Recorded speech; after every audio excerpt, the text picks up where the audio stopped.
So we have an overarching goal, and this one is around what we came to phrase the centrality of children and their protection. The goal being to recognize and prioritize children and their protection as essential and life-saving across the humanitarian system. We have identified 4 strategic priorities.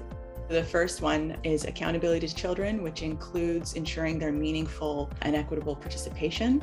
The second one on localization and transforming how child protection works in humanitarian action. The third priority on multi-sector and integrated programming and collaboration, which is always identified as a priority need and area for child protection.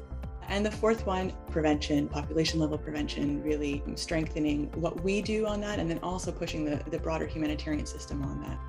The entire strategy and everything in it links back into this goal. And I'm sure even now, you can think of how your actions and your programs and your, the services you provide within child protection really fundamentally all feed into this. And so this is why we chose it as the umbrella for everything the Alliance works on and that the strategy will seek to do. So now we have a strategy that is punctuated by accountability, localization, integration, prevention, and seeks a way to prepare to tackle climate crisis and climate justice. Children are half the population we work for. And it's an influential half where if children are protected, the other half is better off. And if the other half is protected, the children are better off. So it's beyond centrality. Children are dominant by numbers in the humanitarian sector. So they've done their job, they occupy the space. Can we make them central? Can we match this centrality? What would it look like, when we put children at the center, if responses were designed that way, if we really took these words to heart, took this goal to heart and worked towards humanitarian response, humanitarian action that really started from children at the heart of it?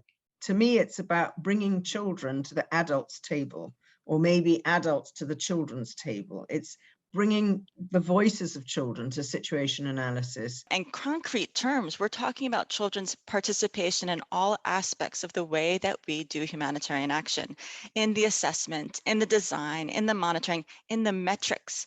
And all too often, children are present in description of a humanitarian situation, but not central in the action that addresses that humanitarian crisis.